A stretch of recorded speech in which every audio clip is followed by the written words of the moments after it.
ആ അതെന്തെങ്കിലും ആവട്ടെ. ഞാനിപ്പോ വിളിച്ചത് വേറൊരു കാര്യം പറയാനാ. അതെന്താ അശ്വി? ആ ദുർഗയും കരിനും വീണ്ടും പ്രശ്നം വല്ലതും ഉണ്ടാക്കിയോ? അവരുടെ പ്രശ്നങ്ങൾ അതിന്റെ വഴിക്ക് നടക്കുന്നുണ്ട്. ആ ഞാൻ വിളിച്ചത് നിങ്ങളെല്ലാം കുടുംബക്ഷേത്രത്തിലേക്ക് പോകാൻ ക്ഷണിക്കാനാ. കുടുംബക്ഷേത്രത്തിലോ? അവിടെ എന്താ വിശേഷം? കുടുംബക്ഷേത്രത്തിൽ പ്രതിഷ്ഠാ വാർഷികം നടക്കുക. അതിൽ പങ്കെടുക്കാൻ കുടുംബക്കാരെല്ലാവരും പോണോന്നാ തീരുമാനം. അമ്മ അവിടെ എല്ലാരോടും പറഞ്ഞേക്ക്. എന്നിട്ട് എല്ലാവരും കൂടി ഇങ്ങോട്ട് വരാൻ നോക്ക്. ഇവിടെ നിന്ന് എല്ലാവരും കൂടി വരാതിരിക്കുന്നത് നല്ലത്. വന്ന കൂടുതൽ പ്രശ്നങ്ങൾ ഉണ്ടാവത്തേ ഉള്ളൂ. അതെനിക്കറിയാം. പക്ഷെ വീട്ടുകാരോട് പറയണമെന്ന് പറയുമ്പോ പറയാതിരിക്കാൻ പറ്റില്ലല്ലോ. എനിക്ക് മനസ്സിലായി. നീ ടെൻഷൻ ആവണ്ട. ഞാൻ വേണ്ടതുപോലെ ചെയ്തോളാം. അത് മതി. ആ പിന്നെ അമ്മ അപ്പച്ചോട് പ്രത്യേകം പറയണേ. ശരി അശ്വി. എങ്കിൽ ശരി അമ്മേ, ഞാൻ പിന്നെ വിളിക്കാം. ശരി. ഓ ആ ലേറ്റ് ആവാതെ വരണേ. ശരി മോളെ, നീ വിഷമിക്കണ്ട. ഞാനും ഗിരിജ ഉറപ്പായിട്ടും വരും. ശരി, ഓക്കെ.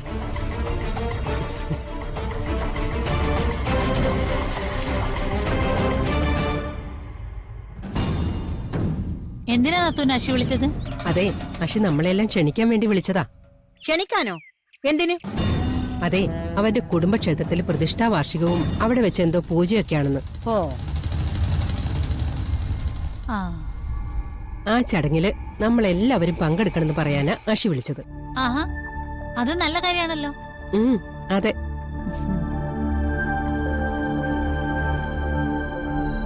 നിങ്ങളെന്തോ ഒന്നും പറയാത്തത്? നമുക്ക് എല്ലാവർക്കും കൂടി പോണം. ഞാൻ വരണോ വസുമതി? അതെന്താ അങ്ങനെ ഒരു സംശയം? ഈ കാലും വെച്ച് എനിക്ക് അത്രയും ദൂരം യാത്ര ചെയ്യാൻ വലിയ പാടല്ലേ. പിന്നെ ഇതൊരു പൂജയല്ലേ, അതിന് ഞാൻ പങ്കെടുക്കണമെന്ന് നിർബന്ധമൊന്നുമില്ലല്ലോ. എന്തായാലും എന്റെ മനസ്സ് കൂടെയുണ്ട്. അതെ, എനിക്കും വയ്യ. എനിക്ക് നല്ല ക്ഷീണമുണ്ട്. പിന്നെ ക്ഷേത്രം വരെ വണ്ടിയിൽ മുട്ടുമടക്കി ഇരുന്ന കാലിന് നീര് വരും. അതുകൊണ്ട് വസുമതിയും ഗിരിജയും കൂടെ പോയാ മതി. അല്ല, അത് തന്നെയാണ് എന്റെയും അഭിപ്രായം. ഓ, അല്ലെങ്കിലും എന്റെ മോളൊരാവശ്യം പറഞ്ഞ അതിൽ പങ്കെടുക്കാൻ അമ്മയ്ക്കും മോനും വലിയ മടിയാണല്ലോ.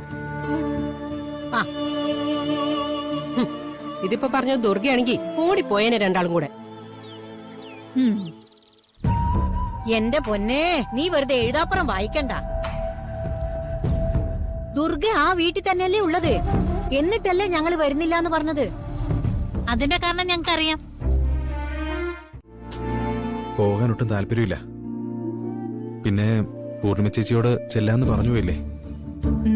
അത് ശരിയാ. എന്നാലും എല്ലാവരുടെയും സന്തോഷവും സമാധാനവും കണക്കിലെടുത്ത് നമ്മള് പോവാതിരിക്കുന്നത് തന്നെയാ നല്ലതെന്ന് തോന്നുന്നു. അപ്പൊ പൂർണിമ ചേച്ചിയോട് എന്തു പറയും? നമുക്ക് എന്തെങ്കിലും കാരണം പറയാം. എല്ലാവരുടെയും മുന്നിൽ വെച്ച് നമ്മൾ വരുന്നില്ല എന്ന് പറയുമ്പോ ചേച്ചി അധികം നിർബന്ധിക്കില്ല. ഇനി നിർബന്ധിച്ചാൽ തന്നെ ആരെങ്കിലും ഇടപെട്ടത് തടഞ്ഞോളും. പൂർണിമ ചേച്ചി ചടങ്ങ് മുടങ്ങുമെന്ന് പറഞ്ഞതൊക്കെ താൻ ഓർക്കുന്നില്ലേ? അതിനെന്ത് സമാധാനം പറയും? നമ്മുടെ അവസ്ഥ ദേവിക്ക് മനസ്സിലാകും. കിരണിന്റെ കുടുംബദേവതയല്ലേ. എല്ലാവരും തിരിച്ചു വന്നു കഴിയുമ്പോ നമുക്ക് അവിടെ പോയി പ്രാർത്ഥിച്ച് ദേവിയോട് സമസ്ത അപരാധവും പുറത്ത് അനുഗ്രഹിക്കണോന്ന് പറയാം. ശരി, ഓക്കെ. എനിക്ക് പിന്നെ അങ്ങനെ ചെയ്യാം.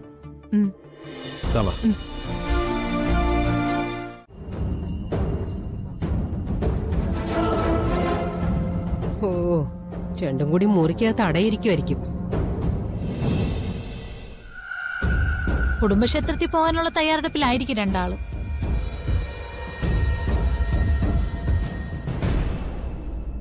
നിനക്കൊക്കെ കുറച്ചെങ്കിലും മര്യാദയുണ്ടോ? കുടുംബക്ഷേത്രത്തിൽ പോകുന്നതേ ആ കുടുംബത്തിലെ ആൾക്കാരുടെ നന്മയ്ക്കും ഐശ്വര്യത്തിനും വേണ്ടി പൂജ ചെയ്യാനും പ്രാർത്ഥിക്കാനുമാ. അവിടെ നിനക്കും ഇവനും എന്താ കാര്യം? നീയൊക്കെ ഈ വീട്ടിലെയാണോ? അതെ, നിന്റെയൊക്കെ ശരീരത്തിൽ ഓടുന്നത് ഈ കുടുംബത്തിലെ ചോരയാണ്. അഭയാർത്ഥികളെ പോലെ വലിഞ്ഞേറി വന്നിട്ട് ഇപ്പൊ വീട്ടുകാരോടൊപ്പം ക്ഷേത്രത്തിൽ പോകാൻ ഇറങ്ങുന്നു. നിങ്ങൾ എന്തിനെങ്ങനെ ഓരോന്ന് വിളിച്ചു പറയുന്നത്? ക്ഷേത്രത്തിൽ വരണമെന്ന് ഞങ്ങൾ ഇതുവരെ തീരുമാനിച്ചിട്ടില്ല. ഓ, പക്ഷേ ഈ രീതിയിലാ സംസാരിക്കുന്നെങ്കിൽ ഞങ്ങൾ ആ തീരുമാനം മാറ്റും.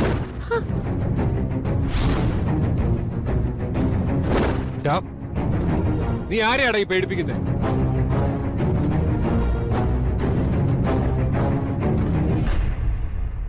നിന്റെ ഭാര്യയും വീട്ടുകാരും കൂടി എന്നെ എന്റെ ഭാര്യയും പേടിപ്പിക്കാൻ നിന്നാ ഞാൻ ഇങ്ങനെ തന്നെ പെരുമാറൂ. ടാ, ഏയ്,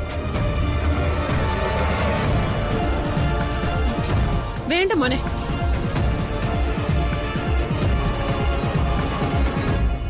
നല്ലൊരു കാര്യത്തിന് പോകുമ്പോ വഴക്കും ബഹളം ഒന്നും വേണ്ട. നിങ്ങളെ ക്ഷേത്രത്തിൽ വരാൻ ആരെ നിർബന്ധിച്ചേ?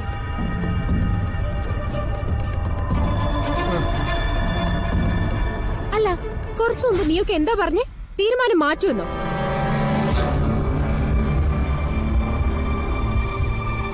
തീരുമാനം എടുക്കാൻ നീയൊക്കെ ആരാടാ? ഞാനാ പറയുന്നേ, നീ ഒന്നും ഈ വീട്ടിൽ നിന്ന് ഒരിടത്തേക്കും വരാൻ പോകുന്നില്ല. വരും.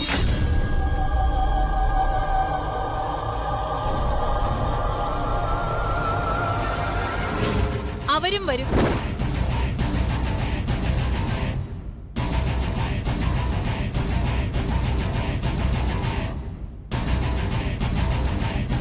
ഇവര് ക്ഷേത്രത്തിലേക്ക് വരണോ വേണ്ടയോ എന്ന് തീരുമാനിക്കുന്നത് നീ അല്ല അശ്വിത. അതൊക്കെ ഞാൻ നോക്കിക്കോളാം.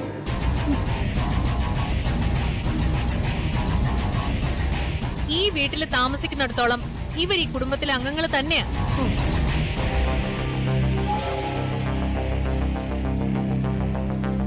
ഇവർക്കും ക്ഷേത്രത്തിൽ വരാനുള്ള എല്ലാ അധികാരങ്ങളും ഉണ്ട്. പൂർണിമേച്ചി എന്തിനാ എല്ലാ കാര്യത്തിലും ഇവരെ കയറി സപ്പോർട്ട് ചെയ്യുന്നേ? ഇവര് ക്ഷേത്രത്തിൽ വരുന്ന എനിക്ക് ഇഷ്ടമല്ല.